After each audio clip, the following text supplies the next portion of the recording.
Right now. Yes, right now. If you feel like something inside you is heavy for no clear reason, if you feel tired of pretending you're fine, if you've been carrying a quiet sadness you can't explain, don't click away. This message is for you. Because what you're feeling isn't a flaw, it's a signal.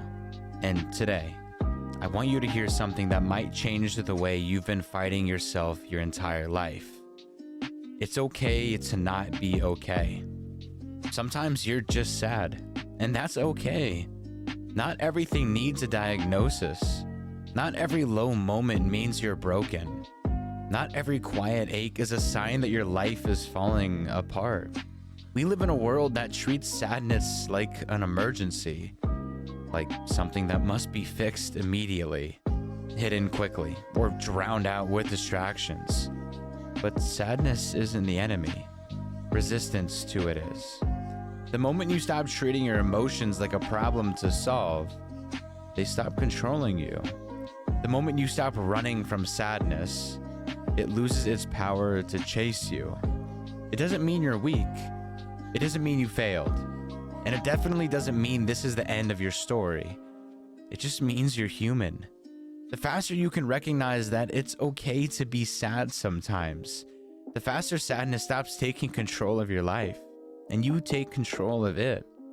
Because emotions don't want to trap you, they want to move through you. But when you suppress them, ignore them, or shame yourself for having them, they stay longer. What you resist persists. What you allow transforms. Emotions are what make this life so meaningful. Not just joy, not just excitement, not just the highlight reels. Meaning comes from contrast, from depth, from the full spectrum of feeling. Even on days where you wake up and there's a weight in your chest and you have no logical reason for it. Even on days where nothing is wrong, yet something feels off. Those days don't make your life less valuable. They make it real. They remind you that you are alive, that you care, that your heart is still open in a world that constantly tries to harden it. Life is filled with push and pull, gain and loss, hope and disappointment. Every single person you see is striving for something, even if they hide it well. We all give something to obtain something else. Time for money, comfort for growth, certainty for possibility. And some people never give, so they never receive. But through all of this, the one thing that connects every single one of us is emotion. No matter your status, your success, your mistakes, or your dreams, you feel. And realizing that is what makes being human so beautiful. The problem isn't that you feel sad. The problem is that you think you're not supposed to. Somewhere along the way, many of us learned that being okay meant being happy all the time, smiling through pain, performing strength instead of living it. But real strength isn't pretending you're fine. Real strength is being honest with yourself when you're not. It's sitting with discomfort instead of numbing it. It's saying, this hurts, without judging yourself for hurting. You don't heal by rushing yourself. You don't heal by comparing your pain to someone else's and telling yourself you don't need to feel this way. Pain isn't a competition. Sadness doesn't need permission. If it's there, it's valid. And the beautiful paradox is this. When you stop fighting your emotions, they stop fighting you. When you allow yourself to feel, you begin to heal.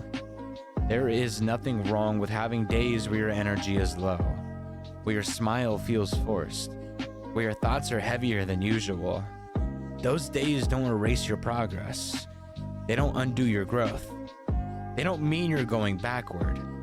Sometimes they're just a pause, a moment for your mind and heart to catch up to everything you've been carrying.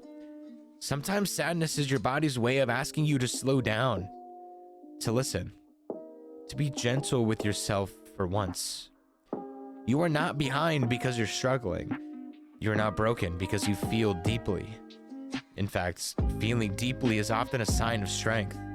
It means you haven't shut down. It means you haven't gone numb. It means you still care enough to feel. And in a world that's constantly pressuring you to harden, to rush, to suppress, choosing to feel is a quiet act of courage. This doesn't mean you stay in sadness forever. It means you don't abandon yourself while you're in it. It means you give yourself the same compassion you'd give someone you love. You wouldn't tell them to just get over it. You wouldn't shame them for having a hard day. So why do you do that to yourself? You deserve patience too. You deserve understanding too. You deserve grace, especially from yourself. And here's the truth most people don't tell you. Sadness doesn't last forever, but the damage from denying it can. When you allow yourself to not be okay, you create space for okay to return naturally, not forced, not rushed, not fake, real okay. The kind that's grounded, the kind that's honest, the kind that lasts. So if today is one of those days where you're sad for no clear reason, where your heart feels a little heavier, where you're tired of pretending, you're not failing at life. You're just experiencing it. And that experience, even if it's discomfort, is shaping you into someone more aware, more compassionate, more real. It's okay to not be okay. Say it again until you believe it. Because once you stop fighting yourself, once you stop judging your emotions, once you stop running from what you feel, something incredible happens. You start to feel safe inside your own mind again. And from that place, healing doesn't feel like a battle. It feels like coming home. Thank you for watching.